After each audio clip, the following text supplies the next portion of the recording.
According to the 2012 estimate by the National Commission on Muslim Filipinos, or NCMF, there were 10.7 million Muslims in the Philippines. That is approximately 11% of the total population of the archipelago, composed of 7,107 islands. Most Muslims live in parts of Mindanao, Palawan, and the Sulu archipelago, an area known as Bangsamoro or the Moro region, while some have migrated into urban and rural areas in different parts of the country. Islam was first brought by Arab traders in the late 13th and early 14th centuries. 200 years before the Spanish invasion, these Muslim merchants originally came from present-day Malaysia and Indonesia. They landed in Sulu Islands and preached Islam to the indigenous population and built the first mosque in the Philippines in the town of Simunul in Tawi-Tawi in the mid-14th century. The Islamic propagation reached as far as the Kingdom of Tondo in current-day Manila in Luzon in the northern Philippines.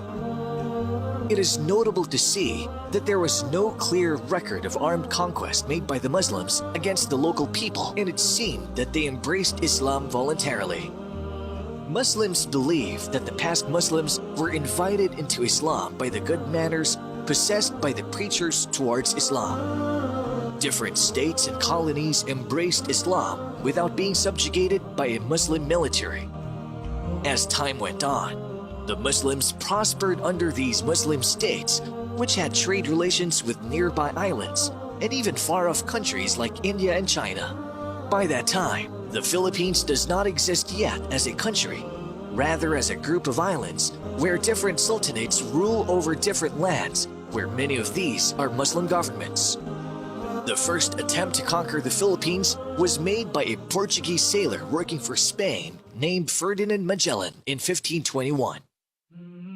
He is also known for leading the fleet of ships that is first to circumnavigate the world. He was able to convert some people to Christianity according to historians, but he failed in Christianizing and conquering Mactan and Cebu in the central Philippines when a local Muslim chieftain, Lapu-Lapu, led a counterattack against the superior fighting force of the Spaniards, who were armored and wielded firearms. Lapu-Lapu led a group of warriors armed with machetes, sword, and bamboo spears and fought the well-armed and armored conquerors on the seashore. Lapu-Lapu killed Ferdinand Magellan, thus earning himself the title as the first Filipino freedom fighter. Lapu-Lapu is continually remembered today by having his silhouette used by the Philippine National Police in their official seal as a sign of bravery. When the Spanish returned to the Philippines in the mid-1500s, after the failure of Ferdinand Magellan to conquer Cebu, they conquered Manila, where they encountered more Muslims under the leadership of Raja Sulaiman, whose castle stood in the area now known as Intramuros. This discovery led them to call the Filipino Muslims as Moros, which is in reference to the Moors who occupied Spain for more than 800 years, whom they have recently conquered by invading Andalus or Muslim Spain. In 1575, the Spanish started spreading Catholicism in the Philippines through the use of missionaries. But these missions are often accompanied also by conquest and invasion, where the vanquished Filipinos are subjected to forced labor and other cruelties. This has been recorded in history as an era of human rights abuse that even the non-Muslim freedom fighters and the intellectuals like Jose Rizal and Andres Bonifacio tried to address. Though much of the Philippines converted, the Moros, however, stood firm in their faith. Great Muslim leaders such as Sultan Kudarat of Mindanao and Raja Sulaiman of Manila continued the legacy of Lapu-Lapu in their fight for freedom. Upon the fall of Muslim territories in Luzon and Visayas in the central Philippines, most Muslims fled to the Muslim strongholds in the area that is now known as Muslim Mindanao or Bangsamoro. The Moros have a history of resistance against Spanish, American, and Japanese rule for over 400 years. But now, since the cessation of hostilities between the government and the Muslims, the Moros are collectively known as progressive partners to peace and progress of the Philippine government. More than that, the Muslims are going farther in teaching the people the real message of Islam.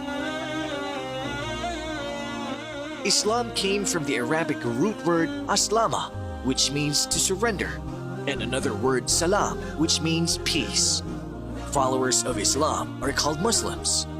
A Muslim, therefore, is someone who surrendered himself to Allah and is at peace with his Lord and all other creations. Islam is not a new religion founded by Prophet Muhammad, according to many misconceptions.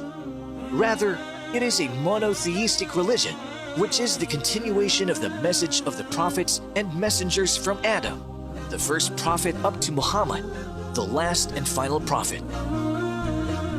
Islam is not a new religion. It is the same message brought forth by David, Solomon, Jesus, and all the other prophets. They may have lived in different times, but they were sent for the same purpose, to teach us to worship the one true God, Allah, and avoid worshiping false deities. Islam has 5 pillars, testifying that there is no God worthy of being worshipped except Allah, establishing Salah, paying Zakah, fasting on Ramadan, and Hajj. Islam enjoins all good deeds which are upheld by humans to be morally upright, but the most moral of good deeds is the worship of the one true God. While the greatest sin is that we associate partners to Allah by worshipping others other than Him. All these are strictly enforced, as Islam prohibits vice and other immoralities such as cheating, fornication, and terrorism. Allah is the proper name of God, the Creator and Sustainer. He created the universe and all that exists. He sent the prophets and messengers and the revelations with them in order to teach mankind to worship Him alone without partners and to avoid the worship of other gods other than Allah, and to teach us that which is upright and moral. There is no God worthy of being worshipped except Allah. Worshipping Him alone without partners is the purpose of creation. Although Christians call Him as God the Father or Lord, Allah is the same God who created the earth in the Bible. He is the same God that sent the prophets. Muslims believe in all the prophets and messengers, including Adam, Noah, Abraham, Jesus, and last prophet Muhammad. Prophet Muhammad had miracles the same way other prophets were given the same by Allah, in order for them to prove the validity and authenticity of their message. Prophet Jesus was given the miracle of healing, while Moses divided the sea for them to cross as an example. The greatness of the Quran as a miracle is because it is an eternal miracle that we still witness until today. Quran is the most read book in the world, and is the only book which is memorized by millions of people from cover to cover, which is a proof of Allah's promise in the Quran itself that He shall protect it, proving that it is indeed the word of Allah. Recently, scientists, Muslims and non-Muslims alike, discovered many scientific miracles in the Quran. The Quran has been speaking about geology, outer space, biology and others since it was revealed 1,400 years ago. A Muslim is a person who surrendered himself to Allah by acknowledging His oneness. He is also subservient to Allah by being obedient to Him and avoiding what He prohibited. He avoids any form of cooperation or having to do with worshipping anything or anyone other than Allah.